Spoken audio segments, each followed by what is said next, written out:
So in this section, we're looking at your 6 key influences, and these influences are going to take you towards your goal. They're going to really help you. So the more of them you employ, the more of them that you get your head around and really work with, the easier it is going to be for you.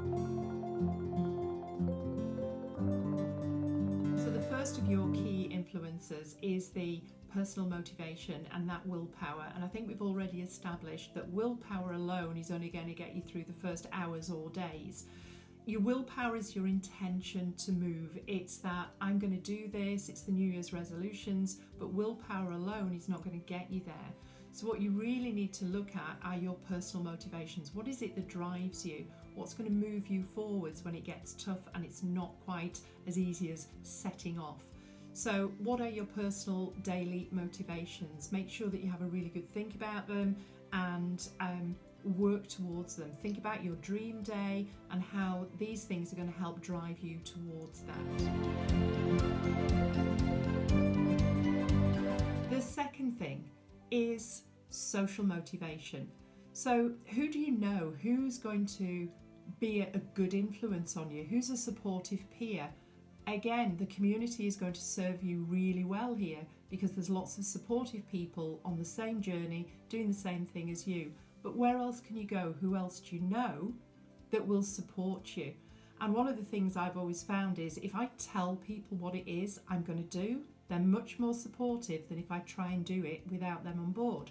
So go and look for your tribe, the people that are going to help you, the gang that you want to be in. That's going to be really helpful.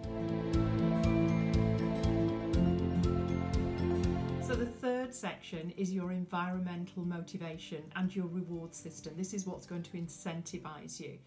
So for me, the great outdoors is one of my great incentives. So as I'm building habits that are going to serve me well, what I want to do is have a reward system that's really going to make me go for it. So one of the things that I would do, and it's, I suppose, my tax return, I won't allow myself to go out for a run until I've done 3 or 4 hours of my tax return, and then I can go for a run.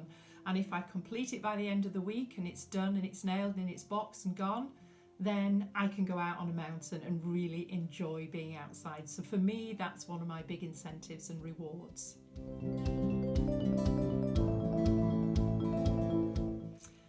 And here's the fourth section in your influences. So your personal ability, your knowledge.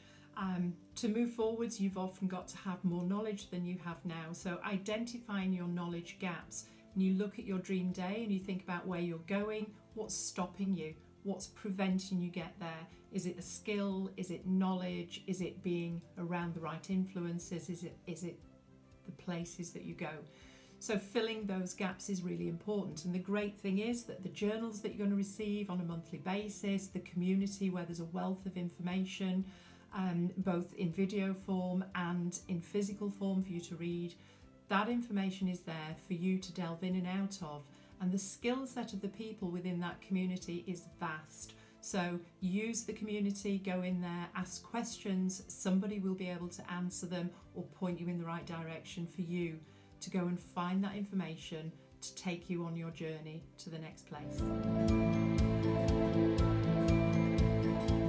So the next of your influences is your social ability, your guides.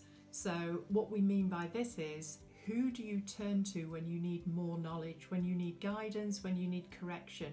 You know, you may be on a path, you think you're going in the right way and you suddenly find yourself not quite in the right place. So who would you turn to? So within the community, you will have people who are going to facilitate that. You're going to have guides in the community like myself and Nick who are going to help you through the process. But if your goal is something more specific than that, whether it's fitness or a specific skill for your business, we can help you with that in the community. You can ask questions, there'll be lots of information in there. But just have a think about who you go to, who your guides are, and I suppose where your gaps are in your knowledge that's going to take you to Dream Day. Identify the people that you need to search out, the places that you need to be to gain those skills to take you on the next step. And the last of our 6 influences. This one's your environmental ability, your space. Now that space could be your headspace, your office space, your home, your workspace. One of the examples that I would give, and it really was quite clear when I met Nick, that my office space was cluttered. There were piles of things, undone, not done. It really was not a very conducive space to work in. And each time I went in there, I felt frustrated and I felt like I got brain fog, not frog. So eat that frog, I should say. I went into my office, I cleared it, I took out all the debris, all of the old stuff that isn't serving me very well. I put new things on the wall, a new calendar for next year, and really made that space one where I can go and have the time, the headspace, and the environment where I feel comfortable to work in. And I would suggest that you look at the space that you're in, whether it be the physical space or the headspace, and just clear it. Clear the decks, have a spring clean. It's like taking the decorations down after Christmas, get rid of them, put them all away, box them up, and then you've got a really clear playing field to work with.